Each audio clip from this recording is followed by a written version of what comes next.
Hello and welcome to Vyas, India's higher education channel. Our special episode today is on media and democracy.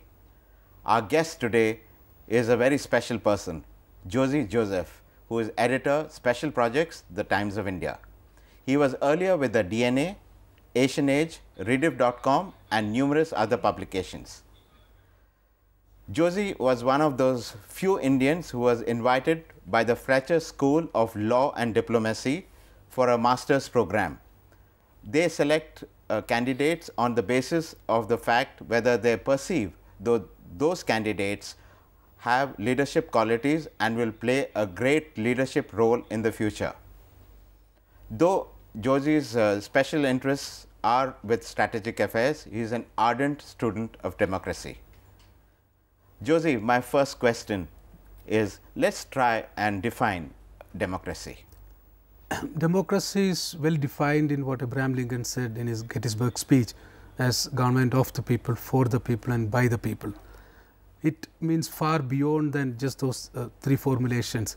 Democracy is fundamentally different from any other form of government in the way there is a separation of powers between the state and the civil society, not the state, the government and the civil society, separation of powers between the executive, the legislature and the judiciary, and the separation of powers at various other levels that exist.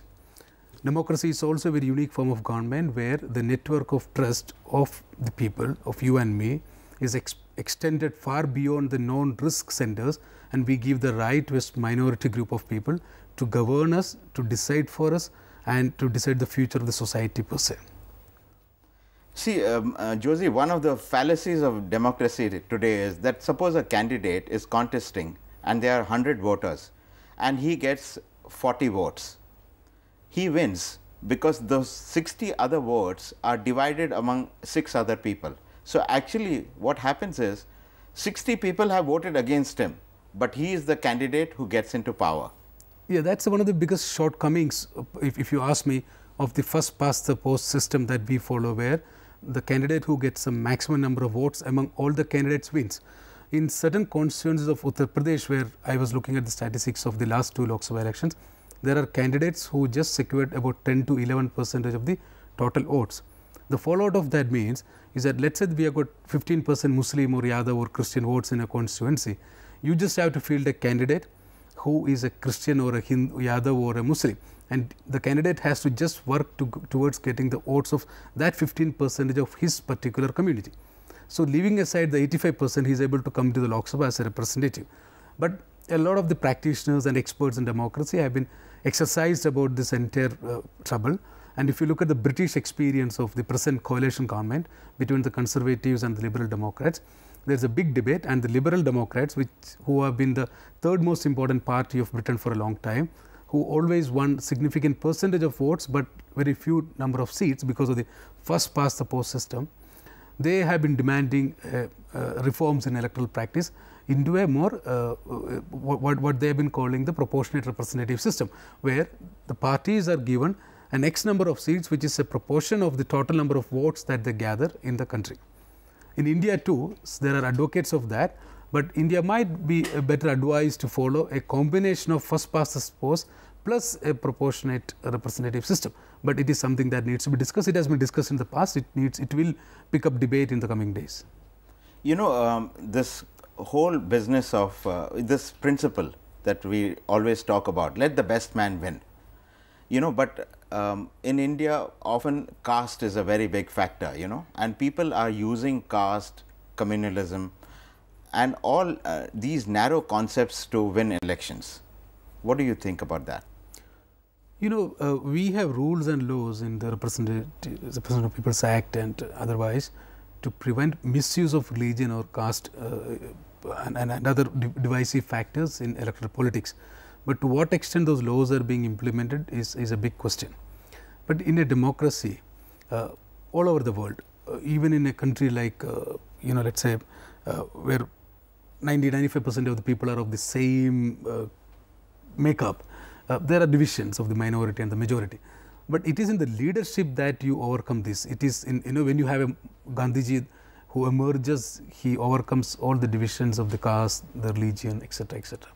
So, we need to focus on, rather than blaming the divisions, we should look at it as an asset of the country, and we should look and work towards having leaders who can emerge beyond and against those lines, and that is where the solution to India's problems lie.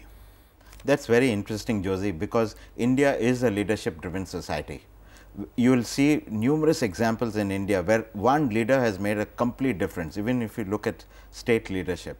Now, coming to the next question, you know, the government actually wants to represent everybody once they are in power, but the fact is that there is a huge population which have voted against them, and after the honeymoon period is over, which is usually 1 year, you know, the media tries to capitalize on the resentment of that part of the population and tries to work on that. Yeah, that is true. You know, in all democracies, there is a certain flow, certain graph that is followed. The government comes to power, there is a honeymoon period during which government wants to make its supporters happy by implementing its electoral agenda. And then as the honeymoon period gets over, the large number of swing voters who are in the middle begin to feel the restlessness of their powerlessness, and it begins to bubble out, and then the media gets into the picture in a big way, and the government comes under attack. And then government moves into the last phase where they, instead of keeping their supporters happy, their attempt is to ensure that others are not unhappy to a great extent, so the government falls. So, in this post honeymoon period, when government begins to be criticized for its ineffectiveness or inability to implement promises, that is where media comes into play a big role. A lot of people say that media contributes to the pessimism of the society, which is not the case. Actually, media is playing a very crucial role of ensuring that the competitiveness within the society of democracy, of multipolar political party, multiple divisions of the political parties are maintained in a healthy way. So, we have changes in governments, and oligarchization does not set in. A group of people or a group of families do not remain in power forever. So, that is a very key role that the media has to play, and it will continue to play. Sometimes the aggressiveness of the media makes the government very powerless. Yes. You know, they feel that, look, we are powerless in spite of the fact that we are in power. And one of the recent examples is the way the government feels about handling the Maoists and tackling the media, because the media has become very aggressive. Yes, the collective anarchy of the media is quite frightening, given the fact that there is no centralized control of the media, and you know, there is no entry barriers into coming into media, from genuinely good people to trust, to you know, liquor barons to murderers. Everybody can become media owners, and even for journalists there are no entry and exit barriers. So, there is a collective anarchy which is a frightening reality. But fundamentally, if you look at the entire concept of media and the way it functions, media only reflects, maybe in an exaggerated fashion, what is wrong within there, in the government, in the society. It may be exaggerated, but it is reflecting of it. You know, if you look at the Kargil season, suddenly the Indian media turned very patriotic. It is not because the media wanted to be patriotic, because there is a collective euphoria, or whatever you might want to call it, in the society of the military fighting a war in Kargil.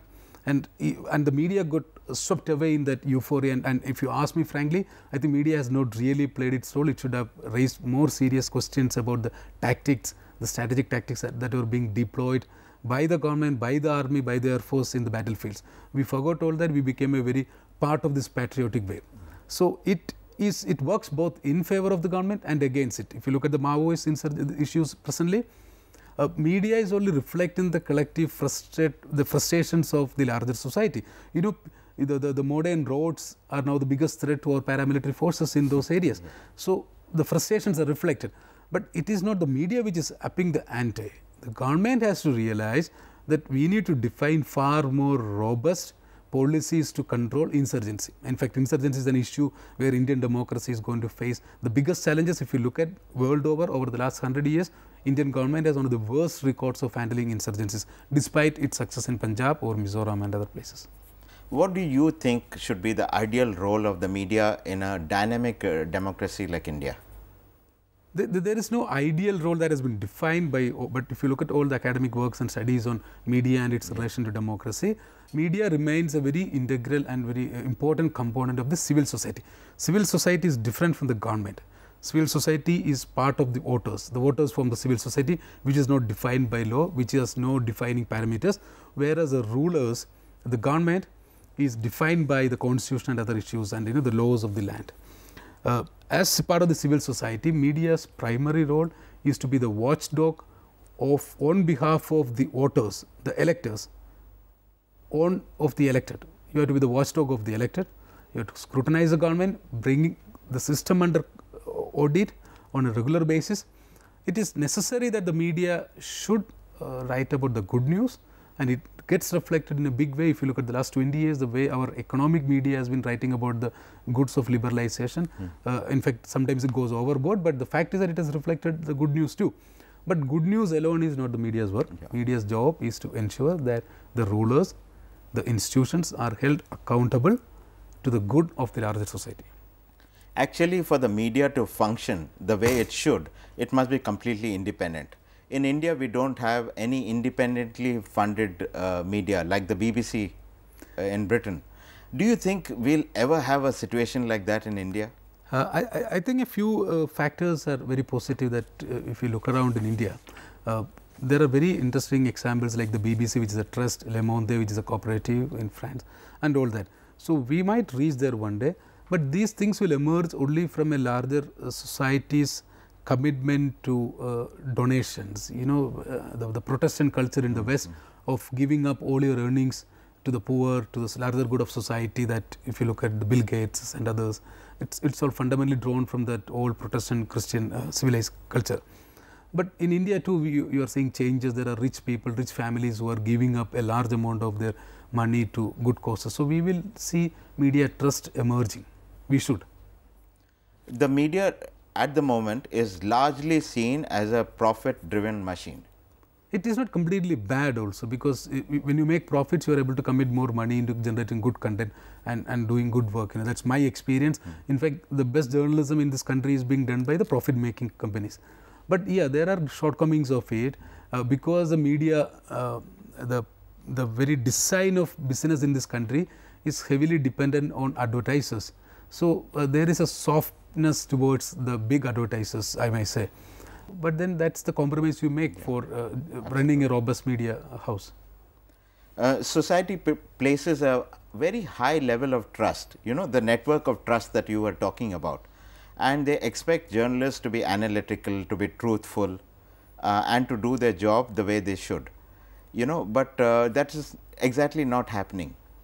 Yeah, if you look at it is not just media, if you look at all institutions of this country, we haven't matured to a stage where individuals are playing mature, academically sound roles in the jobs that they do. But there are a lot of positive signs, at least in media, that I can see. Far more educated youngsters are entering the profession. There are a lot of people who are very serious about doing good, serious journalism. A lot of the media houses are actually committing far more resources than ever in collecting good content. So, there are good signs happening, but there are also the negatives, but it is part of a larger societal challenge that you see. Isn't it also not an irony that a party in power, which has a fairly good majority in parliament, is still not able to act courageously and do the kind of things that it wants, because it has coalition partners and regional parties pulling it in different directions? I mean, coalition politics itself has its own challenges and its own problems, but it is also a check and balance on, instead let us say if India had a very singular party which is ruling the country, it may not actually reflect the challenges that you see in Manipur or in Chhattisgarh or in Madhya Pradesh or back in Tamil Nadu or Kerala. So, coalition politics, while it has its disadvantages, it also has its positives. But it is not just the government in India that is unable to implement all that it wants to, all that it promised in the election manifesto. It is a story all over the world. So, that is what we spoke about the honeymoon period. That is when they try to implement the manifesto to make their supporters happy. But then they move into a stage where they are trying to ensure that no one else is unhappy. I mean, the negatives take over.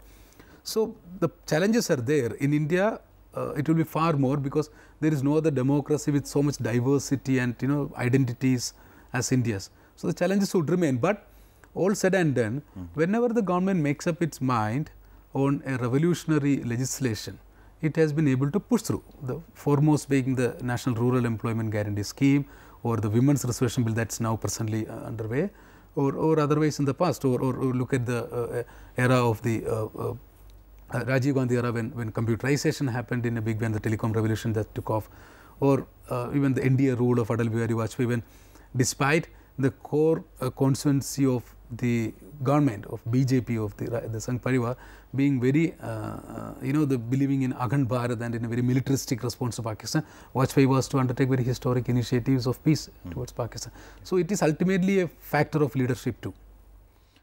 Coming back to the media, one feels that this spirit of inquiry is dwindling and there is no honesty of purpose.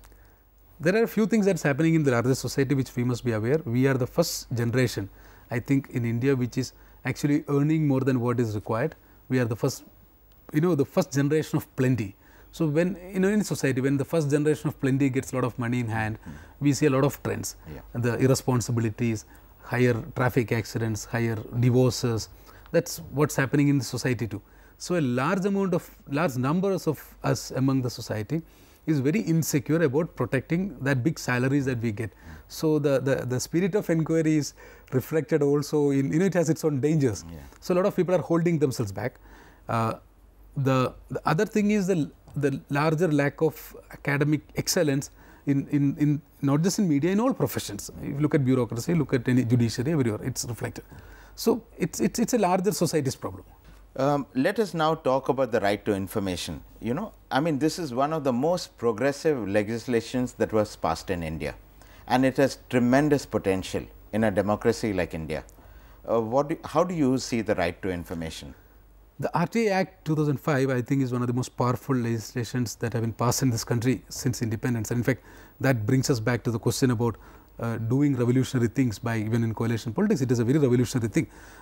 In fact, my teams, when I was in DNA and even on my own, we have been using RTA in an extensive way, and we find it very powerful. In fact, far more powerful than all the sources that we have cultivated. I have cultivated through all these years. I am able to access files, I am able to get photocopied, certified photocopies of documents, I am able to get specifics of figures, etc., etc.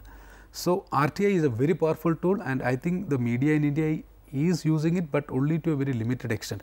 And I hope the media begins to utilize it in a far more widespread manner and effective manner, as similar legislations are being used in the West by other media houses. You have been a journalist for the last 15 years, and you have done some path-breaking journalism in terms of breaking stories, in terms of, scooping exclusives and stuff of that kind. India is a dynamic democracy, let's face it.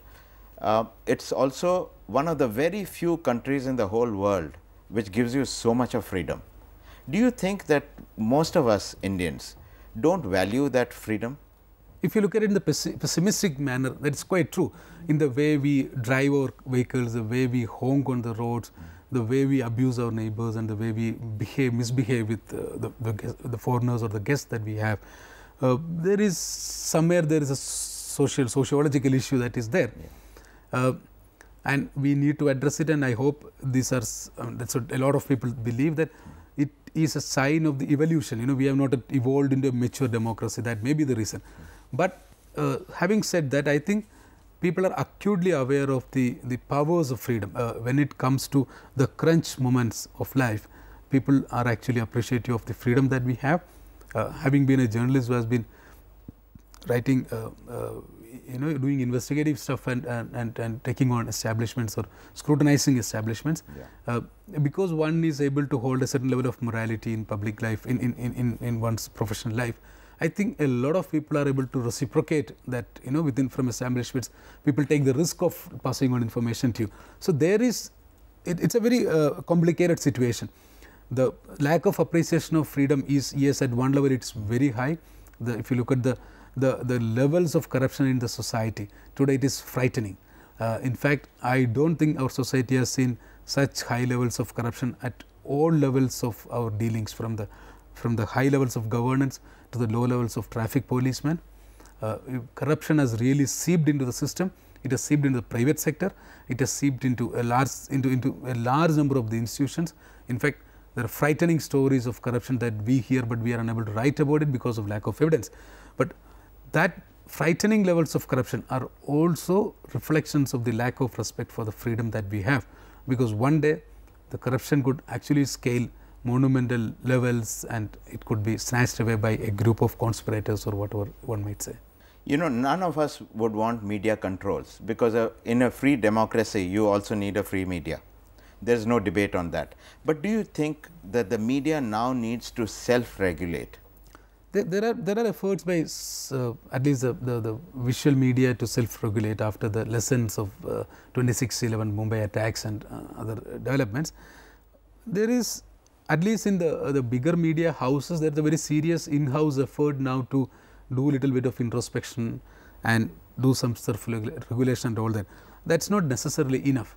There is one fundamental problem that I see as a reporter is that India is in a massive explosion in of television news channels, and these news channels are at this generation right now is driven by bite journalism or breaking news or whatever. It is fundamentally bite journalism that somebody's comment becomes a news, and this entire concept of breaking news and competing with each other is leading to a kind of frenzy which is passed on from the television channels to the newsrooms of newspapers and magazines.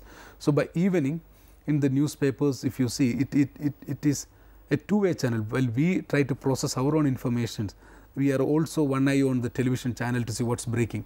So, this frenzy has to slow down, and I think to slow down that frenzy of breaking news or whatever you want to call it, that sensationalism, I think it is the television channels will have to really pause and think about what needs to be done. And I am very aware, at least a couple of the very senior people in some of the big news channels of this country are quite aware of this reality, and they have been talking about it informally, but one doesn't know when the solutions might emerge. You know, when I started off in journalism about 30 years ago, it was passion which was driving me towards journalism. Today, among a lot of young journalists, it's glamour, you know, and a lot of bright young people are getting into journalism, which is a very, very good thing. What is it that you would like to tell these young journalists, you know, to function in a good, effective democracy and to play their role? Money is also an issue now. A lot of people are finding it as a very lucrative profession. I think journalism is a profession where beyond a certain limit, it is a very selfish drive. Every morning you have to get up, you have to be driven, you need to know that I am going to do something today. Even if you go to office without doing anything, it is okay for the office, because the large pool of people deliver. So, even if you do not deliver for a few days, nobody notices. So, journalism at the core of it is a very selfish profession, in the sense you have to be very selfish, self-motivated, self-driven to be a good journalist. But beyond that, I think to be a good journalist, you need to have the passion, you need to believe fundamentally in the fact that you can make changes in the society, you can influence governments and decision making positively, you can improve the life of people, and you can bring down corruption. And that sense of very naive, foolhardy idealism is very important in journalism. Otherwise, after a point of time, you will grow pessimistic, you will lose your drive. That kind of naivety is what keeps me driving and a lot of us driving, and every morning we get up and we still talk to each other and find out what's something new, that you know how when we are colleagues, what we have done. Every morning it's a new day, you know, and the diversity of information that's available in a country like India is in itself a huge encouragement, is a huge bonus. Money is, after a certain point in life, this is my conclusion, not because I am ascetic or I'm not given up materialistic pleasures. After a point of time, I think money should not matter to you. A certain amount of salary is good enough to take care of you and your family and do some saving. So beyond that level, if you are not greedy, then that's when journalism actually you begin to enjoy, because that's when you realize that this is what I wanted to do. And there is a big service that a rogue journalist, what you might call a rogue journalist like me, or investigative journalist, a rogue journalist does to society. Every time we expose a scam or investigate a deal and raise questions, we are cautioning and putting a lot of decision makers on a very cautious note. And for the next several months at least, you are assured that they are going to save a few hundred crore rupees for the taxpayers. So that process of being a rogue journalist, of being an investigative journalist, raising questions, cautioning the decision makers, and holding them back from taking irresponsible decisions is one of the greatest services that you can do to society. Thank you very much, Josie, for coming on to this special show, where I think we had a very useful discussion on media and democracy. Thanks. Thank you very much.